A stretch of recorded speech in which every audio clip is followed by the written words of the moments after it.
क्या आपके बच्चे की कोई बैड हैबिट है? थंब सकिंग, नेल बाइटिंग, चीजों को मुंह में डालना, रिपीटेटिव बॉडी मूवमेंट्स जो आपको इरिटेट करते हैं, वही आपके बच्चे को सबसे ज्यादा सेफ फील कराते हैं। आज उस बिहेवियर को, जिसे आप गंदी आदत, बैड हैबिट कहते हैं, एक अलग नजरिए से देखते हैं और जानते हैं उसके पीछे छुपे कारण को, ताकि हम उस बैड हैबिट को सपोर्ट कर सकें। जी हाँ, stay tuned to know more. Support करने का मतलब ये नहीं कि हम उन्हें और ज्यादा इंकरेज करने वाले हैं कि ये हैबिट बढ़ा दें, और ज्यादा नेल बाइटिंग करें, और ज्यादा थंब सकिंग करें, सब चीजों को मुंह में डालें। सपोर्ट करने का मतलब हम पहले इस हैबिट को अच्छे से समझेंगे, उसके बाद बच्चे की जरूरत को समझेंगे और उस जरूरत को समझकर उन्हें वो देंगे जिसकी उन्हें जरूरत है। बहुत ज्यादा जरूरत हो गया ना? अगली बार जब भी आप अपने बच्चे को नेल बाइटिंग, थंब सकिंग या चीजें मुंह में डालते हुए देखें किसी बैड हैबिट में, उस समय उन्हें रोकने के लिए ना दौड़ें। जरा देखें उनकी बॉडी क्या कहानी कह रही है, जिसे बताने के लिए उनके पास शब्द नहीं है।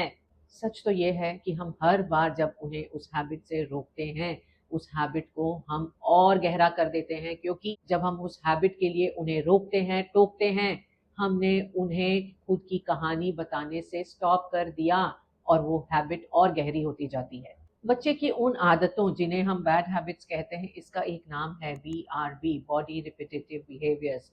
वो सारे छोटे छोटे हैबिट्स, एक्शंस जो बच्चा स्ट्रेस, बोर्डम या ओवर स्टिमुलेशन में ऑटोमेटिकली करता है, क्योंकि उस समय उसकी बॉडी को ग्राउंडिंग, सेफ्टी की फीलिंग की जरूरत है।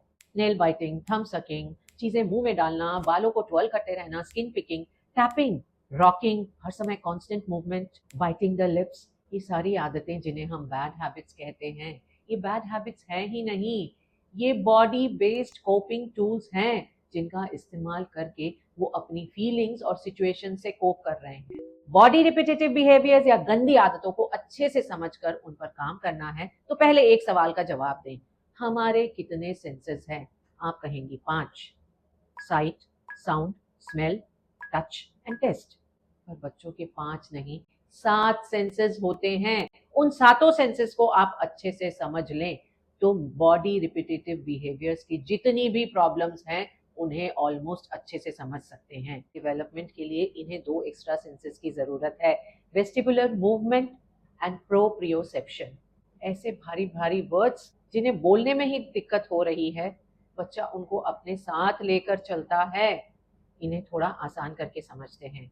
वेस्टिबुलर सेंस, बच्चे का बैलेंस और मूवमेंट का सेंस, जिससे वो ये समझते हैं कि वो हिल रहे हैं या सीधे हैं, तेज हैं या स्लो हैं, गिर रहे हैं या स्टेबल हैं। जब ये सेंस अनबैलेंस फील करता है, यानी बच्चा over stimulated, under stimulated feel कर रहा है, उस समय बॉडी बेस्ट BRPs होंगे, क्योंकि बच्चे की बॉडी ये कह रही है मुझे मूवमेंट चाहिए वरना बैलेंस फील नहीं हो रहा। प्रोप्रियोसेप्शन, बॉडी अवेयरनेस और सेंस ऑफ प्रेशर फील करने के लिए है। बच्चा कहाँ है, पूरे आसपास के स्पेस में किस तरह से सेटल्ड है। जब बॉडी ये कहती है कि मुझे प्रेशर फील करना है, डीप काम चाहिए, उस समय बच्चा बाइटिंग, चूइंग, पेसिंग जैसी एक्टिविटीज करता है, जिससे उसके ब्रेन को एक इंस्टेंट आह का सिग्नल मिले। बॉडी रिपीटेटिव बिहेवियर्स या बैड हैबिट्स असल में बुरी हैबिट्स नहीं है, ये बच्चे की बॉडी का शॉर्टकट है अपने बैलेंस, अपने मूवमेंट और काम को फिक्स करने के लिए। BRBs की 3 तरफा कहानी। इमोशनल, जब भी उन्हें स्ट्रेस, बोर्डम या ओवर स्टिमुलेशन फील होता है, BRB तक पहुंच जाते हैं। सेंसरी, शांत फील करने के लिए कुछ बच्चों को माउथ इनपुट चाहिए, कुछ को मूवमेंट्स चाहिए और कुछ को डीप प्रेशर चाहिए। रेगुलेशन, अब आते हैं असल मुद्दे की बात पर। जब बॉडी को खुद को बैलेंस करना है तो ब्रेन एक मैसेज भेजता है, मुझे कुछ ऐसा दो जो प्रिडिक्टेबल हो, रिपीटेटिव हो, इसके साथ साथ मुझे सूद करे, शांति दे। और वहीं से शुरुआत हो जाती है उस आदत की जिसे आप गंदी आदत कहते हैं।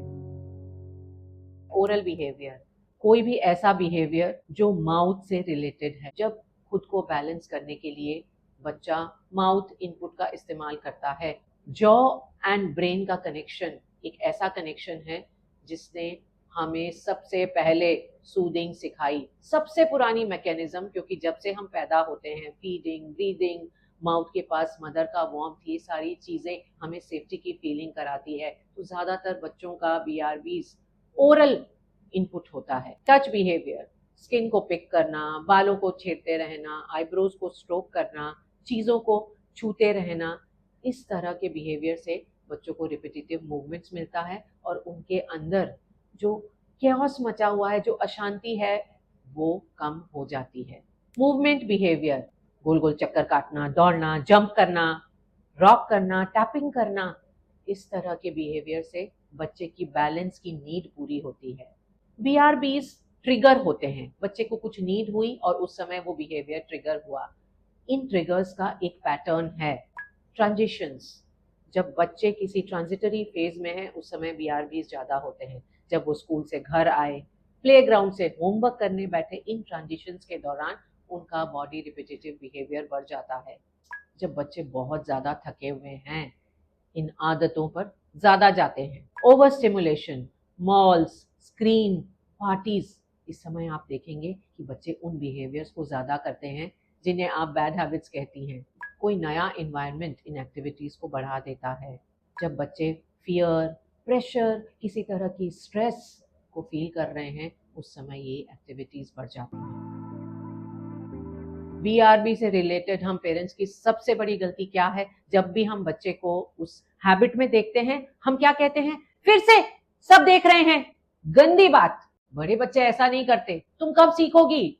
उस हैबिट के दौरान हम उन्हें टोक देते हैं, ये सोच करके कि अभी उन्होंने बंद कर दिया तो ये क्विक फिक्स का काम करेगा। पर बीआरबीज के साथ क्विक फिक्स चलता ही नहीं, इससे बात और ज्यादा बिगड़ती है। जब हमने इस तरह से कहा, बच्चे का स्ट्रेस और बढ़ा।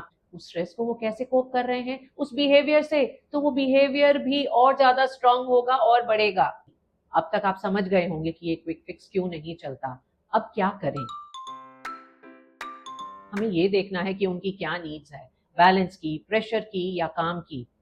और ये कैसे समझ सकते हैं? जब हम उनकी बैड हैबिट्स, बीआरबीज को ऑब्जर्व करें। मुझे अच्छा नहीं लग रहा बार बार बैड हैबिट्स कहते हुए, पर हमारे सिस्टम में ये चीजें इतनी बुरी तरीके से बैड हैबिट्स के रूप में इंटरनलाइज्ड है कि हम ना चाहते हुए भी बच्चों से ये कह उठते हैं।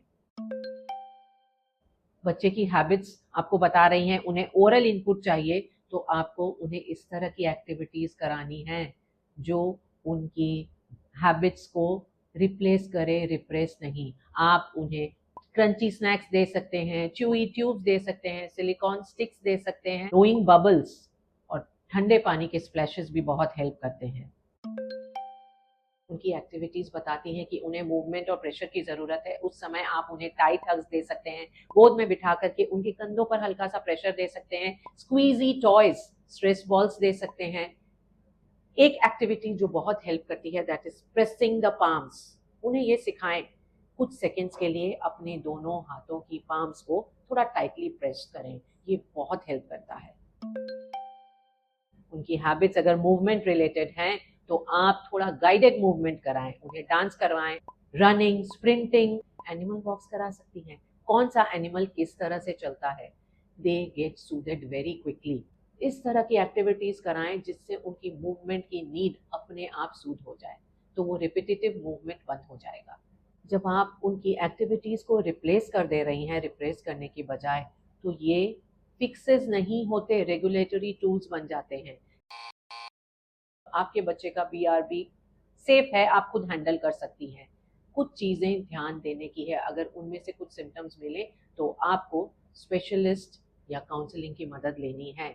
अगर बीआरबी इतना ज्यादा है कि बच्चा खुद को हर्ट कर रहा है, बीआरबीज के कारण उनकी डेली एक्टिविटीज और सोशल एक्टिविटीज पर भी असर पड़ रहा है। बीआरबी करते वक्त वो बहुत एंग्शियस और स्ट्रेस रहते हैं, जब वो काम सिचुएशंस में भी इन हैबिट्स को करने से खुद को रोक नहीं पाते। ये बिहेवियर बढ़ता ही जा रहा है। अपनी बिग फीलिंग्स को बताने के लिए बच्चे बड़े बड़े शब्दों का इस्तेमाल नहीं करते, क्योंकि उन्हें आते ही नहीं हैं। वो अपने आप को एक्सप्रेस करेंगे अपने बिहेवियर के द्वारा। हमें ये नहीं सोचना कि इस बैड हैबिट को हम स्टॉप करें, हमें ये सोचना है ये हैबिट किस चीज से सरवाइव करने के लिए है। Fix the feeling.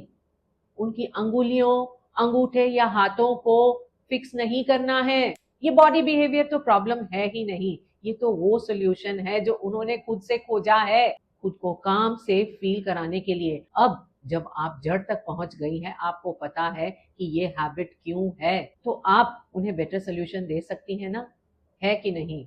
Give them support and solution, उन्हें रोकने की जरूरत नहीं। Like, share and comment. It's Varsha saying bye for now.